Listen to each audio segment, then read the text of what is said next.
Hej og velkommen til det her minikursus, der hedder 2 myter om parforhold. Mit navn er Rikke Homer, og jeg er seksolog. Ultrakort om mig. Jeg har min praksis i Odense, og jeg rådgiver om sex og kærlighed til jer, for eksempel, der kunne bruge en hjælpende hånd. Det kunne være, fordi dynamikken i jeres parforhold er blevet lidt svær af og til, og det er der faktisk råd for. Så længe der er kærlighed mellem jer, så er der også tid til forandring, og der kan være små justeringer i jeres måde at tænke om hinanden. Det kan gøre virkelig meget på den lange bane. Som seksolog, der dækker man mange felter. Her har jeg fremhævet nærvær og kommunikation som de vigtigste, fordi de indgår i alle de andre felter. Og de andre felter, det kunne være selvomsorg, seksualitet, forelskelse, kærlighed, parforhold og nydelse. Og det her kursus, der har jeg valgt at fokusere på kærlighed og parforhold. 2 myter om parforhold. Vores kultur har lært os 2 overordnede myter om parforhold. Dels har vi lært, at et godt parforhold gør os lykkelige. Vi har også lært, at et godt parforhold afhænger af at finde den helt rigtige person. Den her myte, den bliver understøttet af film, hvor vi møder de her romantiske forestillinger om, at når vi først har fundet vores soulmate, så er vores lykke sikret. Der er bare det problem med de her myter, at sådan hænger verden ikke sammen. Og hvis man tror på myterne, så giver man sin partner en umulig opgave, og man kan faktisk kun blive skuffet. Fordi selvfølgelig er der ikke nogen mennesker, der passer ind i ens puslespil som den sidste manglende brik. Og hvis man så kommer til at føle sig uretfærdigt behandlet, så kan man komme til at trække sig og blive bitter og skuffet. Og tænke, at hvis man da bare kunne finde den rigtige, så vil alting blive godt. Og så kan man komme til at give op på hinanden på det grundlag. Der er nemlig et evigt problem i parforhold, og det er, at man skal have skabt en balance. Man kan nemlig føle sig splittet i trangen til at høre til den anden, ens partner, og få den her forbundethed, som er så dejlig. Og så kan man have trangen til at høre til sig selv og føle sig som et selvstændigt individ. Og det er ikke sikkert, at man har den trang samtidig med sin partner, desværre.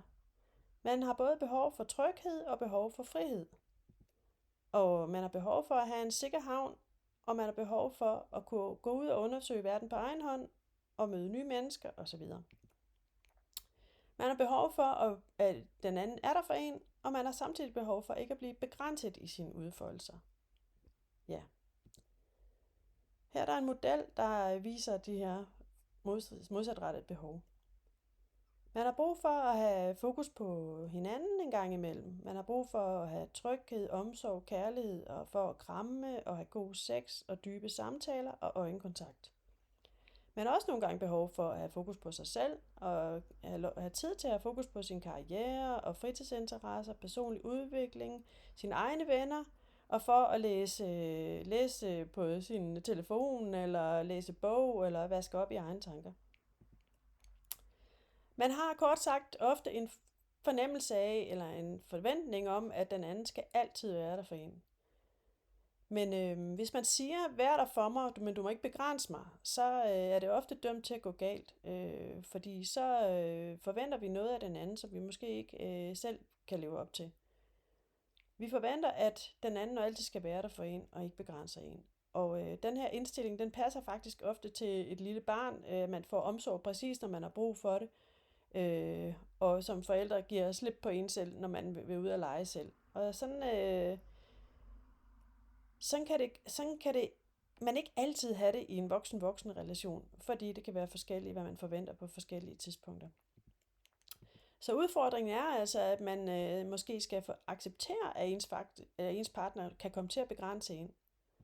Og hvis man gør det, så er der større sandsynlighed for, at man får færre diskussioner og et meget mere tilfredsstillende samliv. Og for at få det her gode, levende og tilfredsstillende parforhold, så må man altså kommunikere åbent og ærligt om det, fordi det er ikke noget, man får, det er noget, man skaber. Så det var sådan set det overordnede budskab med det her kursus. Og ja, det er bygget om det her felt, der hedder balance. Og det her minikursus, det er en del af et større kursus, der hedder Pas på parforholdet. Og det kursus handler også om, hvad for nogle roller man typisk får skabt i det her parforhold, om den livsstil, man skaber sammen, om hvordan man får dybe samtaler, hvordan man er intime sammen, og om sexlyst. Så en seksolog har som sagt dækker mange felter, og alle de her felter, det er noget, mine andre kurser også handler om. Så nu er der kun tilbage at sige tusind tak for i dag, og måske ses vi en anden gang. Og ja, du kan gå ind og følge mig på Instagram med den her QR-kode. Ha' en god dag. Hej hej.